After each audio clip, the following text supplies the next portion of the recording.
I just want to say a couple of things today because on this very special occasion, I'm just struck by all that this kind of service means. Each year I think this should be our last one. We shouldn't do this anymore. And then every time fall rolls around, people start asking me, now when's the blessing of the animals? And that's a reminder that in fact this is an important service to our community. I think it's important because in many ways it brings together some of our life. It is so easy to have our lives separated from church. That is to say, I have my church life and I have the rest of my life. But when we bring our animals, we truly know we are bringing a part of ourselves, of our domestic life, to our church, and we're infusing our faith and our church into our domestic life. I think that's really important. I also think it's really important, as we heard in this psalm today, that there is this comprehensive sense in which God's presence is beyond this building behind me or that building to the right of me, but God's presence is in all things. And when we begin to acknowledge that God's presence is in all things, we begin to discover truly the essence of faith. Not faith with a small f, but with a big F. That comprehensive sense that God is above all, in all, and through all. When we begin to understand that, that becomes the essence of our faith. And so in many ways, I think that's what we're doing today. I have a couple of thoughts I want to share that are specific about what these animals do for us today. The first one is this. I am aware that on a day like this, that we have had a shift of consciousness. And the consciousness shift has gone from understanding life as a ladder, that is a hierarchical ladder, to understanding life as a wondrous web. The faith I was brought up with as a kid, the idea was that there was a hierarchical ladder.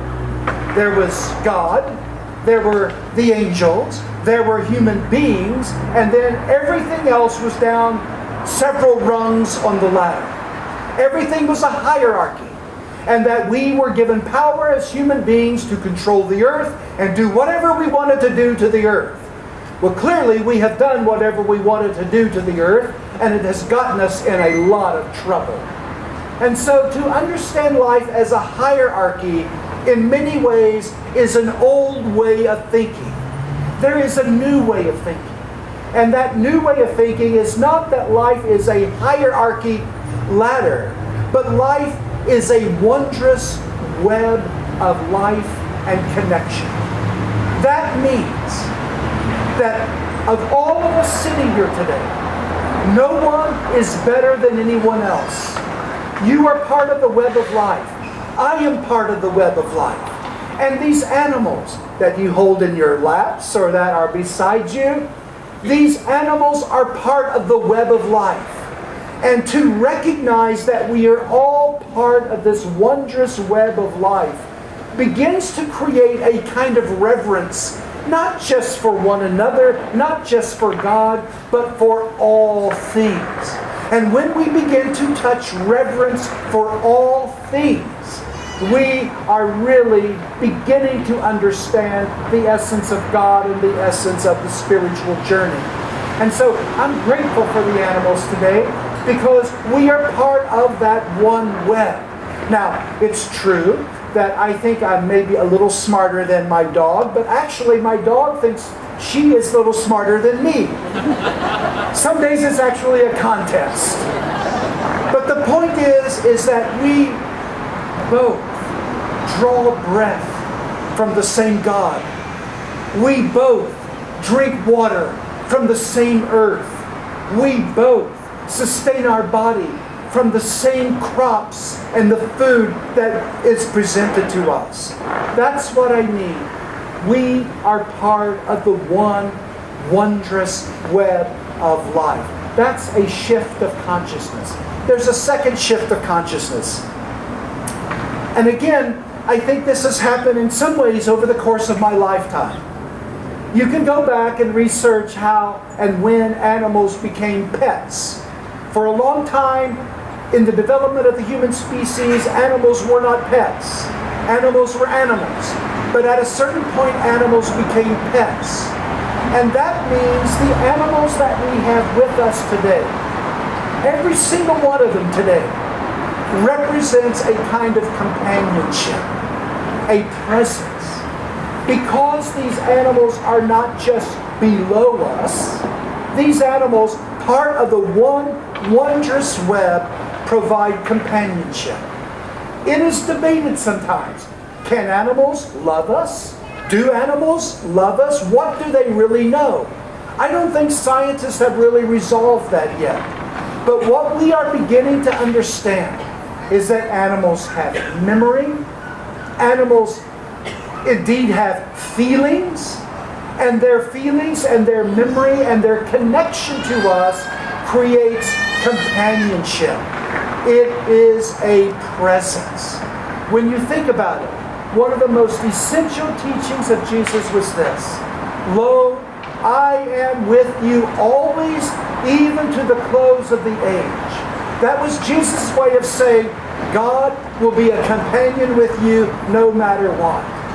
I think there are a lot of us here, either currently or we look back on our lives, and we would say, God became a presence for us through the gift of a particular pet or animal. That is the animal as presence, the pet as companion. That, I think, is a shift of consciousness. The last thing I want to say is that every time we touch an animal, or observe an animal, or hold an animal in our hands, it helps us touch really the heartbeat of nature. And there is something about reconnecting to nature that is so healthy for our humanity. I say that especially today because most of us are now living on our phones, we're living on our iPads, we're living on our laptops, and we are so dialed into technology that we forget that there is actually a real heartbeat in the animal that we hold, that we pet, that we feed, that we bring water.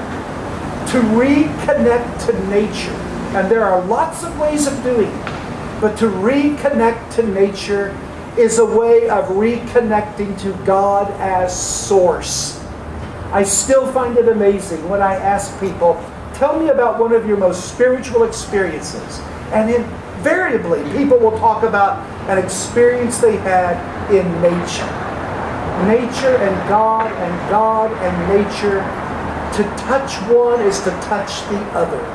And to me, I think that's why this day is so important. And if you are able, and if you have the right situation in your life, this is why pets can become so important to us.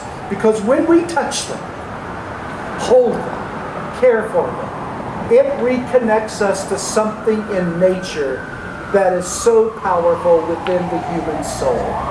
So, okay, that's more than 5 minutes, so I'll stop.